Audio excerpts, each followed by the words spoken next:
Devem ter acompanhado, nas redes sociais viralizou bastante. Um caso de maus tratos a animais foi registrado na cidade de Bananal, no interior de São Paulo. A imagem está borrada porque realmente é um crime bárbaro. Um cavalo morreu durante uma cavalgada e ele teve as patas mutiladas por um homem de 21 anos. Esse homem segue em liberdade e é investigado pelo crime de abuso de animais com resultado morte. Sobre esse assunto, a gente conversa ao vivo nessa edição dominical do Agora com o Vicente Ataíde, que é professor de Direito, especialista em Direito Animal pela Universidade Federal do Paraná. Boa tarde, professor. Professor, inicialmente, entender um pouco o cenário desse sujeito. Mesmo com a confissão do investigado para a Polícia Civil, como a lei age nesse caso de abuso animal? Qual pode ser a condenação? Muito boa tarde, meu caro Uribe, é uma grande satisfação, muito obrigado pelo convite para participar desse programa.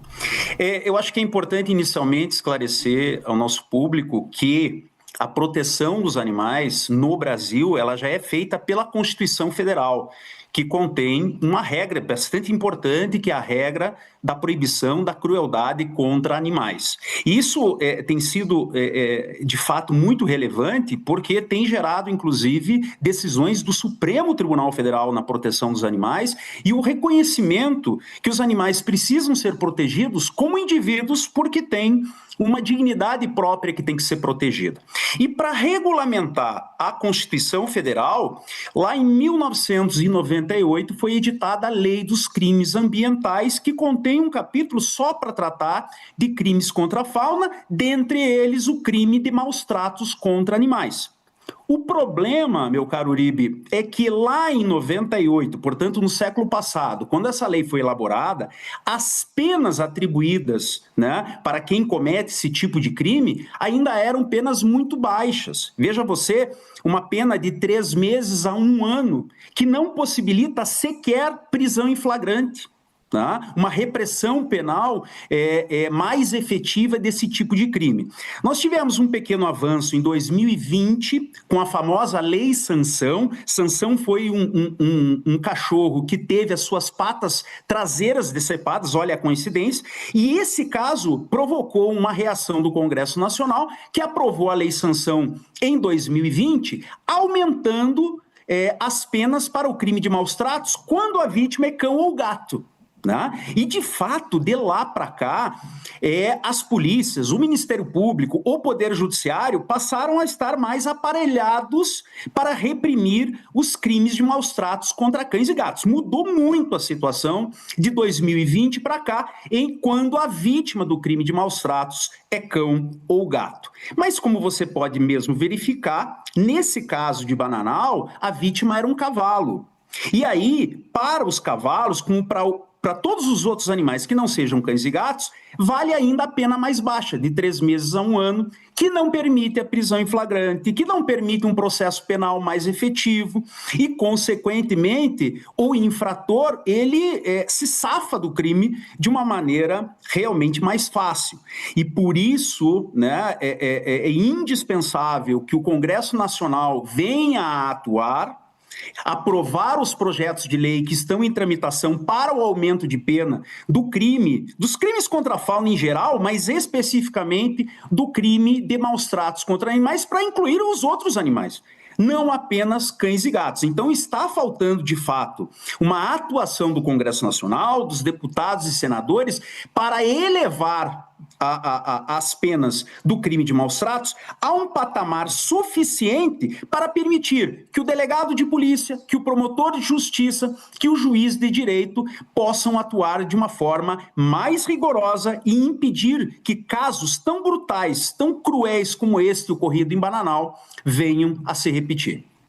Doutor, claro que seria muito mais fácil a via do Poder Legislativo, aprovando projetos de lei, muitas vezes a toque de caixa. Mas poderia haver uma ação junto ao Supremo Tribunal Federal para estender os efeitos da Lei Sansão para os demais animais? Isso eu acho bastante difícil acontecer, porque nós estamos falando de direito penal, e o direito penal tem uma vinculação com a lei muito forte, Somente a lei pode efetivamente criar crimes e determinar melhores penas mais rigorosas, né?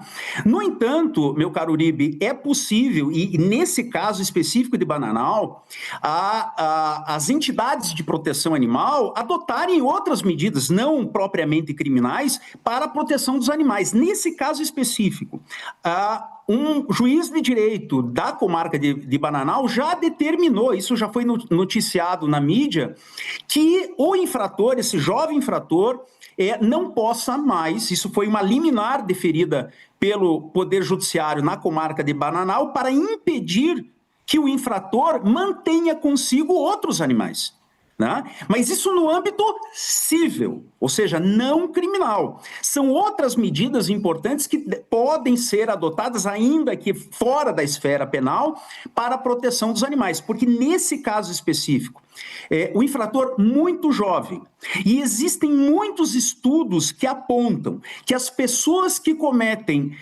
práticas cruéis, atos de crueldade, mutilação contra animais, tendem a repetir atos de violência no âmbito doméstico, na violência contra a família, contra a mulher, contra o idoso.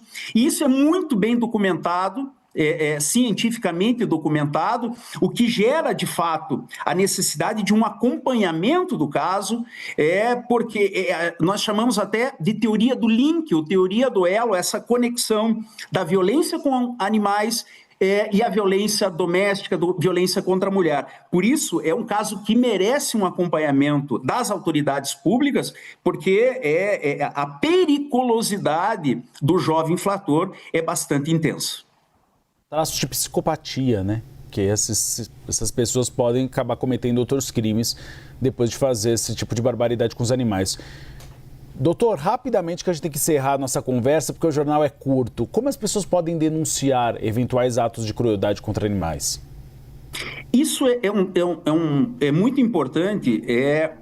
Sempre que alguém presencia, mesmo de longe, um ato de maus tratos ou crueldade contra animais, é imprescindível tentar fotografar, gravar um vídeo, ajudar a polícia a instaurar um inquérito policial, as investigações, para que posteriormente a repressão penal possa acontecer, né? Então, com esse material, com fotos, com vídeos, é possível encaminhar uma denúncia, uma queixa à Polícia Civil da comarca, da cidade onde está acontecendo, ou diretamente ao Ministério Público, que também tem o dever constitucional de receber essas denúncias, maus tratos, violência, tanto física como psicológica contra animais, e instaurar os procedimentos adequados. As prefeituras geralmente também têm um número, uma forma de contato, porque é possível que as prefeituras nos municípios também façam